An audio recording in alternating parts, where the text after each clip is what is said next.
have an opportunity to ask questions during and after each talk. Each talk will also be followed by a question and answer session and a hands-on activity. Our first panelist, Professor Alyssa Gillespie, is a professor of Russian in the Department of German and Russian Languages and Literature. Her research and teaching interests include Russian and Polish poetry, gender issues in literature, the poetry of exile, and the psychology of poetic genius. She lived in Moscow and taught English literature in Russian high schools for 3 years before completing her graduate education. Professor Gillespie talk today will focus on the role of culture in the foreign language classroom from an implicit and explicit point of view. Our second panelist, Professor Alessia Blad, is a professor of Italian in the Department of Romance Languages and Literatures. Professor Blad is from Milan in Italy. She has been teaching at Notre Dame since 1999. Her research interests include second language acquisition and teaching, also teaching language and culture with a variety of media. Today, Professor Blad will present her interactive VoiceThread project, which she implemented with her language students at various levels of instruction. But now, please help me welcome our first panelist, Professor Alyssa Gillespie. Thanks a lot. I told my husband this morning that this was going to be my first experience actually giving a presentation based on PowerPoint. He couldn't believe it. So we'll see how it goes. It's not my genre, but we'll try. So I'm going to be talking, as Virginie said, about teaching language through culture and culture through language and integrating the two with an emphasis on the beginning language classroom today.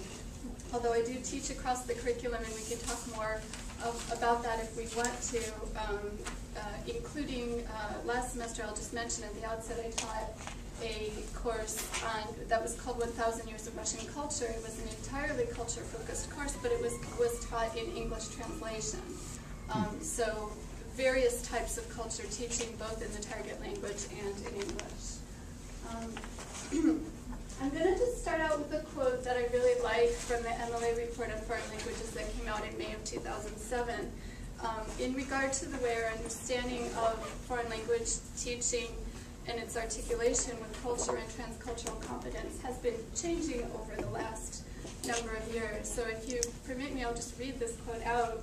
Divergent views concerning language and its many functions are reflected in differing approaches to the study of language. At one end, language is considered to be principally instrumental, a skill to use for communicating thought and information. At the opposite end, language is understood as an essential element of a human being's thought processes, perceptions, and self-expressions. And as such, it is considered to be at the core of translingual and transcultural competence. While we use language to communicate our needs to others, language simultaneously reveals us to others and to ourselves. Language is a complex, multifunctional phenomenon that links an individual to other individuals, to communities, and to national cultures. So we have two divergent understandings of the relationship, of the function of language. First of all, the nature of learning a foreign language and the relationship between language and culture. And I think that what I try to do in my classroom is stemming more from the second kind of understanding, where you recognize that language is not just a set of grammar and vocabulary that you plug in and get a point across, but that it's a whole system of being in the world, of understanding yourself, your place in the world, your relationship to all sorts of other cultural meanings, which includes both what we call high C or big C and small C culture, both high culture and low culture. And I try as much as I can to integrate both into all of my classes, but particularly in the beginning language classroom. And I think that's unusual, especially to have as much big C, high culture, especially in the beginning Russian language classroom, as I try to do. So I'll talk a little bit and give you some examples as we go along about what I do and how I do it. So first of all, to start with some benefits of integrating explicit cultural instruction into the beginning language curriculum. I'm sure there's other things I haven't thought of, but these are some that just immediately came to my mind. First of all, if you use sources such as film or songs, etc., poetry readings, it gives input from native speakers or other native speakers besides the instructor and other sources. So it's a variety of language that the students otherwise don't have access to. It, of course, provides improved cultural awareness of the target culture. It also can provide improved sociolinguistic competency. For instance, if the students see people interacting in a film in a natural setting in the target culture, they can understand better those kinds of norms than they would just in a classroom setting. I think memorability is a really big one. Students love this stuff and they remember it.